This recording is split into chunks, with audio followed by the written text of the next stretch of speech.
ओम नमो भगवते वासुदेवाय। ओम नमो भगवते वासुदेवाय। ओम नमो भगवते वासुदेवाय। नारायणं नमस्कृत्य नरं चैव नरोत्तमं देवीं सरस्वतीं व्यासं ततो जयमुदीरये।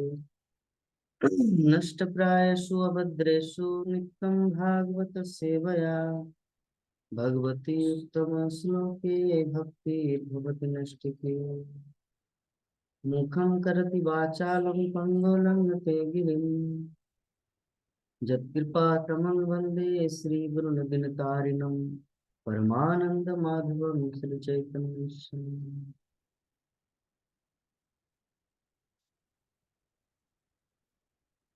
हरे कृष्ण। तो आज हम लोग श्रीमद् भागवतम के द्वितीय स्कंद पंचम अध्याय श्लोक संख्या 18। अध्याय का नाम है समस्त कारणों के कारण। स्कंद ब्रह्मांड की अभिव्यक्ति। सत्तं रजस्तम इति निर्गुणश्च गुणास्त्रया स्थितिर्सर्ग निरोधेषु गृहीता मायया विभो। परमेश्वर भगवान अपने शुद्ध आध्यात्मिक रूप में सारे भौतिक गुणों से परे होते, फिर भी भौतिक जगत की सृष्टि, उसके पालन तथा संहार के लिए वो अपनी बहिरंगा शक्ति के माध्यम से प्रकृति के गुणों को, सतो रजो तथा तमो गुणों को स्वीकार करते। तो हम लोग जो सप्तगुण तमोगुण और रजोगुण के शिकार हैं, ये हम लोग खुद स्वेच्छा से शिकार नहीं किए, बल्कि हमारे ऊपर थोपा गया है, क्योंकि हम लोग चाहते हैं कि इस जगत में भोग करें।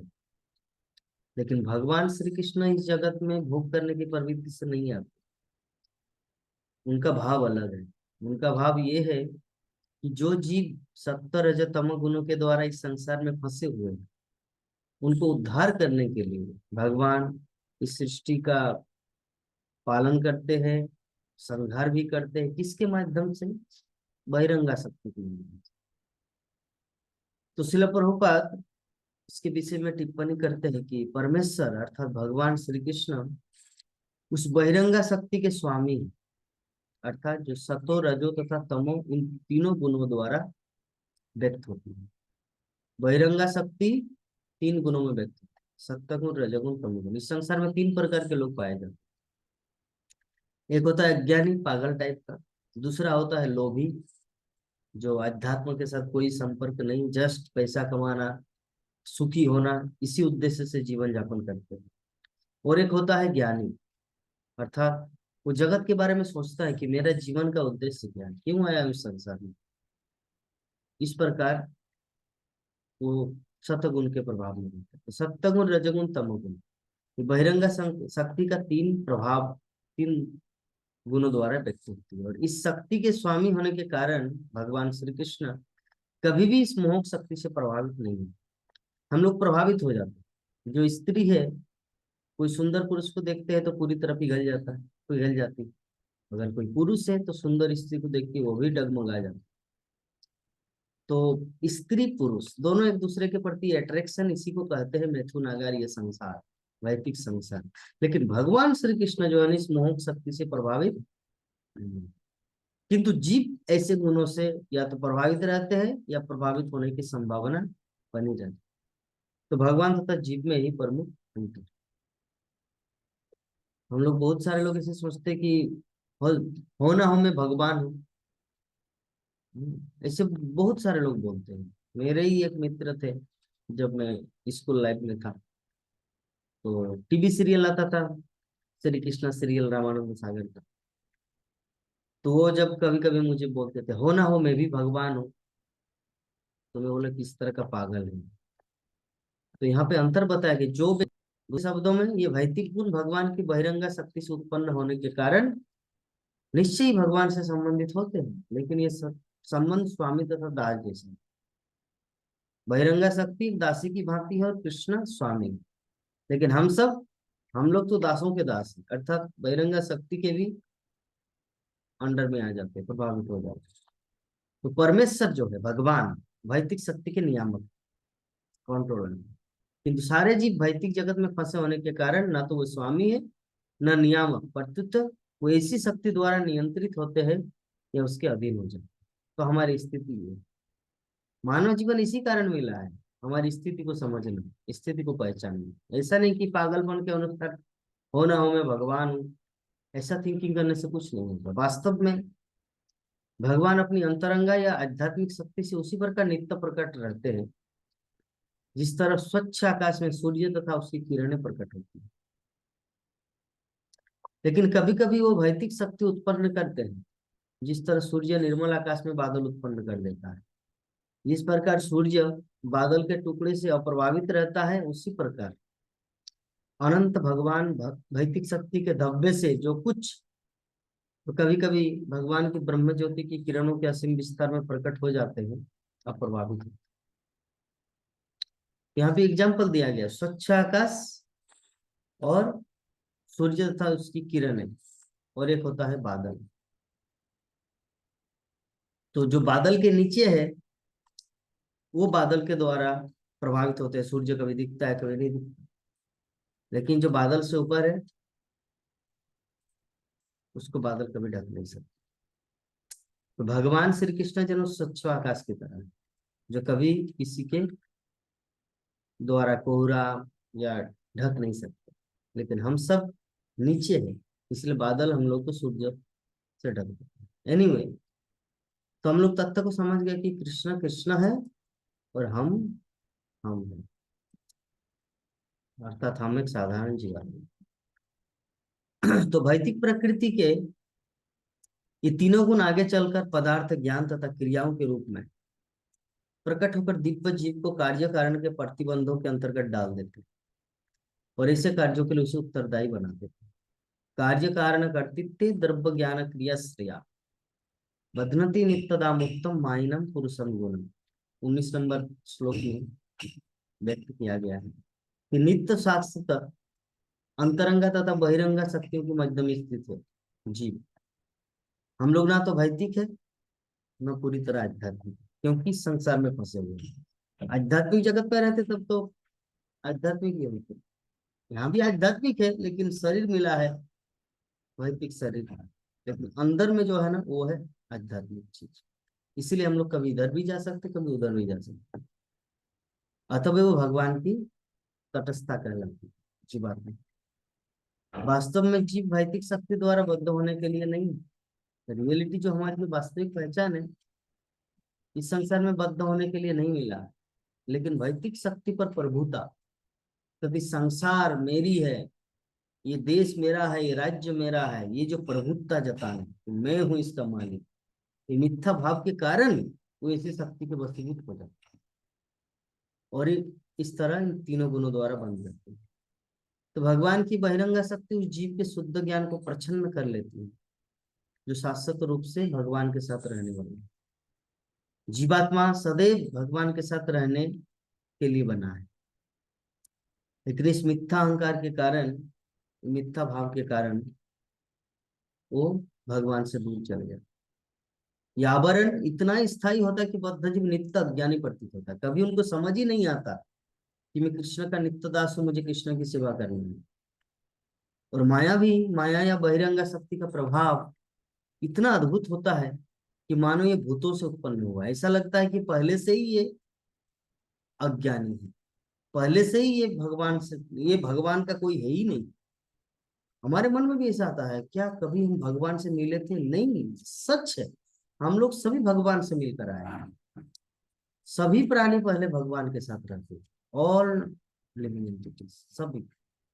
लेकिन माया का प्रभाव इतना भयंकर है, इसलिए प्रभुपाद तात्पर्य में मेंशन करते हैं श्रीमद् भागवतम द्वितीय स्कंद पंचम अध्याय श्लोक संख्या 19 में कि माया का जो प्रभाव इतना स्ट्रोंग होता है कि जीव को कभी ये फीलिंग ही नहीं आता कि मैं भगवान के साथ जुड़ा हुआ था, अभी किसी कारण से इस जगत में आके फंस गया। उसको लगता है कि मैं पहले से ही ऐसा हूँ, अज्ञानी पागल। तो भौतिक शक्ति की आवरणात्मक मजबूती के कारण भौतिक विज्ञानी भौतिक कारणों से परे नहीं देख पाता, लेकिन वस्तुतः भौतिक अभिव्यक्तियों के पीछे अधिभूत अध्यात्म तथा अधिदेव क्रियाएं होती हैं। जिन्हें तमोगुणी बद्ध जीव नहीं देख पाते। त्रिभीर गुणे मयर भावेर एभिम सर्वम इदम जगत मोहितम ना भी जानाति ममम परम अव्ययम। ये जो तीन प्रकार का गुण जो पूरे जगत में फैला हुआ है, त्रिभी गुण एभिर माय एवं सर्वम इदम जगत, ये पूरा जगत तीन गुण के द्वारा प्रच्छन्न है। मोहितम ना भी जानाति, जो व्यक्ति संसार में मोहित है, ये तीन गुणों के द्वारा जो मोहित है, मोहितम ना भी जानाति ममम परम अव्ययम, कि मैं परम ईश्वर भगवान श्री कृष्ण हूँ, उसको ये समझ ही नहीं। तो अधिभूत अभिव्यक्ति के अंतर्गत बुढ़ापा तथा रोग समेत जन्म मृत्यु की पुनरावृत्ति होती है। अध्यात्म अभिव्यक्ति में आत्मा बद्ध होती है और अधिदेव अभिव्यक्ति नियामक पद्धति। तो ये कार्य कारण तथा बद्धकर्ताओं में उत्तरदायित्व के भावों की साहित्यिक अभिव्यक्तियां हैं। आखिरकार ये सब बद्ध अवस्था की अभिव्यक्तियां हैं और ऐसी बद्ध अवस्था से मनुष्य का स्वतंत्र होना ही सर्वोच्च स्थिति है। वास्तविक स्वतंत्रता क्या है? वास्तविक स्वतंत्रता ये है कि हम इस भौतिक चंगुल से छूट जाए, भौतिक अवस्था से छूट जाए। भौतिक अवस्था से छूट जाने का मतलब होता है इस संसार में रहते हुए भगवान की पूर्ण आराधना कर। हे प्रभु, आप ही मेरे सब कुछ, हे महाप्रभु, हे कृष्ण, हे गोविंद, हे गोपाल।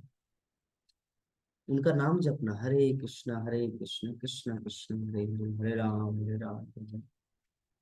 हरे कृष्ण कृष्ण कृष्ण हरे हरे, हरे राम।